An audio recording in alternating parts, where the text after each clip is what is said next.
What's up, guys?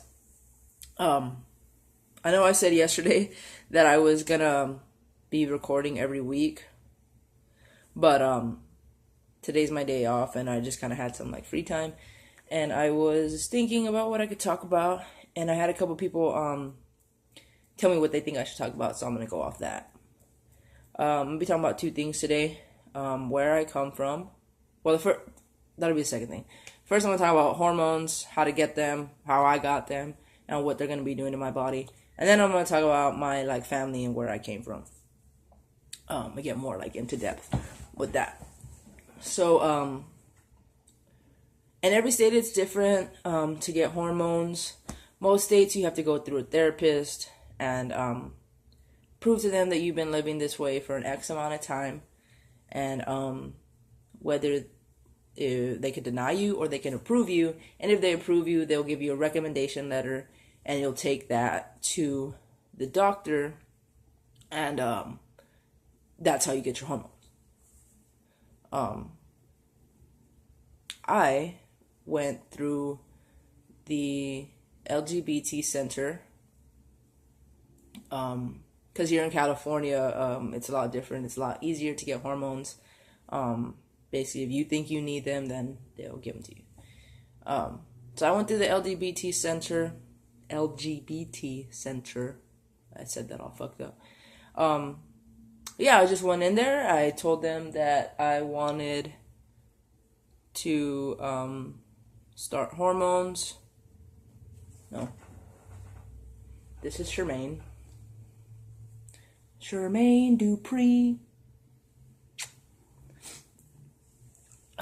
Yeah, I told them that I wanted to start hormones, and they made me 2 appointments. One to find out how much I'll be paying, and then the second one would be the first doctor's visit. So, I'm paying $40 for the first visit, and then $25 after that. So I guess I'm a broke ass bitch because that's the lowest that you'll have to pay. It works on a sliding scale, depending on how much income you earn. So yeah, and there are other options. There are like actual, not actual, but there are other doctors here in LA that specialize in hormone replacement therapy. I just chose to do the LGBT center route. And then another cool thing about living here in California is that the California insurance Medi-Cal is really good. They take healthcare pretty seriously here. So with Medi-Cal, if you get approved for Medi-Cal, I won't, which I'm going to be signing up for it, I won't have to pay doctor's visits or for my medication. So yeah, that's what I did. It's super easy here in California. And other places, I know it's really hard. I know a lot of insurance places don't cover transgender procedures, and that really sucks. I know it's like it's not easy in a lot of states, especially like down south and stuff. So now I'm talking about my family. Oh no, what hormones are gonna do to me? So obviously, testosterone is gonna make me more masculine. My eyebrows will get bushier. Obviously, I'm gonna start growing facial hair. But for everybody, it's different. Like I might not grow facial hair for a year. Some people it starts coming in really soon, or my nose might get bigger. I don't need a bigger nose though. Please, I don't want a bigger nose. It's fucking huge. My jawline is gonna be more defined, more masculine, and then my voice will get deeper as well. I really hope I don't end up sounding like a faggot. And no offense to these guys, but a lot of the guys that I watch, they sound like faggots. They sound like gay men. But I think it's just because they probably had a high-pitched voice. My voice has always been pretty deep, so I don't think I'll have to worry about that. But if that does happen to me, well, fuck. That's what I get for talking shit. But, yeah, the rest of my body will get hairy as well. And I'm already pretty hairy, so I'm like, fuck, how hairy am I gonna be? I might grow like an inch. My hands might get bigger. My feet might get bigger. Um, my emotions are gonna change. I'm like a pretty emotional person. Um, I'm not really sure why. I feel like it's my hormones are like imbalanced or something. Um, it doesn't take much to make me cry. I just get really emotional, and I can't really help it. Um, Sometimes I'll just be like really moody. But I'm a Cancer, so Cancers are just fucking like emotional, moody people. But hopefully with the testosterone, it'll kind of like calm that. Um, and I won't be so like a fucking mess all the time.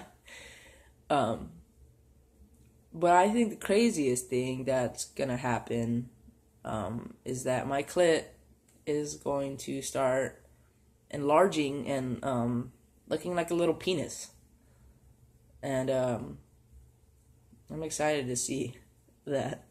I think it's kind of weird, but I think from there is like once I have a surgery on my genitals, I think from there is where they'll like make the penis like around my clit.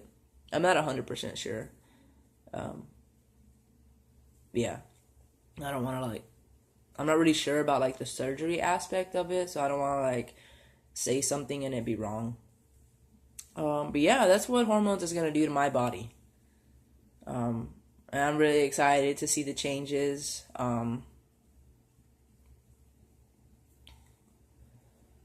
don't want to talk about surgeries right now because I know what I want to get done, but I need to figure out better ways to explain it because it's like I don't know. I'm just not ready for that yet. Um, but family life now. Um, I have both my parents. They're not together, but they're both like around. My mom lives in Texas, and my I moved down here with my dad to San Diego, but in last October he moved to Puerto Rico. Um, I'm half Mexican, half Puerto Rican. I got the flags back there. Uh, my dad was actually born in Puerto Rico. My mom was born in Texas, but Mexican descent.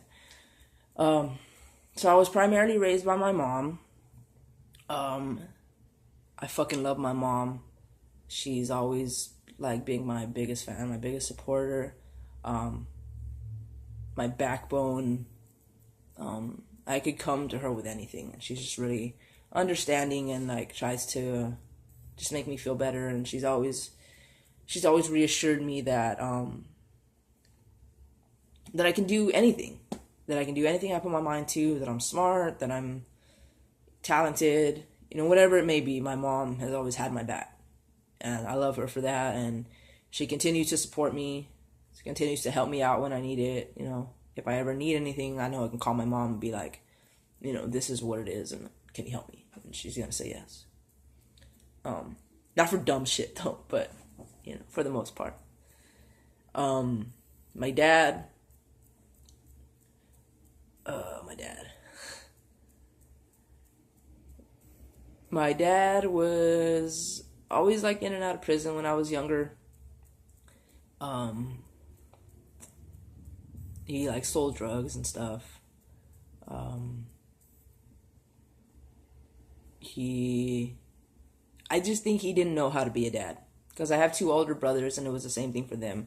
And I know he loves us, we're his kids, but I just don't think that he had the and he still doesn't know how to just to be a father. He's like a workaholic. Um, Even now he's retired and he's still like trying to do shit, He fucking moved back to Puerto Rico and built a taco stand and like has him and his wife are working out there. So he's just always like focused on like work. And that's how he keeps busy. And he's not a very like emotional person. He's very like reserved until I get drunk with him and he starts crying. But yeah, that's my dad. We have our differences and we're very much alike. We're like very, very much alike. And that's why we like bump heads. But I mean, at the end of the day, he's my fucking dad and I love him. I have a sister. Like I said, I have two brothers from my dad, but I have a sister from my mom. We're really close. She kind of helped raise me as well with my mom. She's 15 years older than me, so she's quite a bit older. Um, she's not like super supportive of some of the things that I do, or even like taking hormones. But I don't like, it kind of hurts sometimes, but I don't like hold it against her because I know everybody's different. And like, even like with my mom, like I would never expect her to call me Gabe. Like she can call me Gabriella for the rest of my life, even if I have a full beard. But, that's my mom. She, for 22 years now, she's been calling me Gabriella. So I can never like expect that to just change in her mind automatically. And that goes for like a lot of other people. Like I have like a lot of friends that still call me Gabby and just can't like call me Gabe because they've known me for so long, and like, this is who I am to them. And I don't, like, I know like a lot of guys get like kind of like butthurt about that, or like just get kind of emotional about it. But to me, you can't change a person and how they view things. You can try, but if it doesn't happen, then you just have to accept it. And, I don't get mad about that. Also, like, misgendering, I don't get mad about that. You see what you see. My chest is not like completely flat. I don't have fucking lick of facial hair. If you see me as a girl, then that's what you see. I'm not gonna get mad when you call me ma'am. If it's a woman and I call her ma'am, that's what I see. Um. So yeah,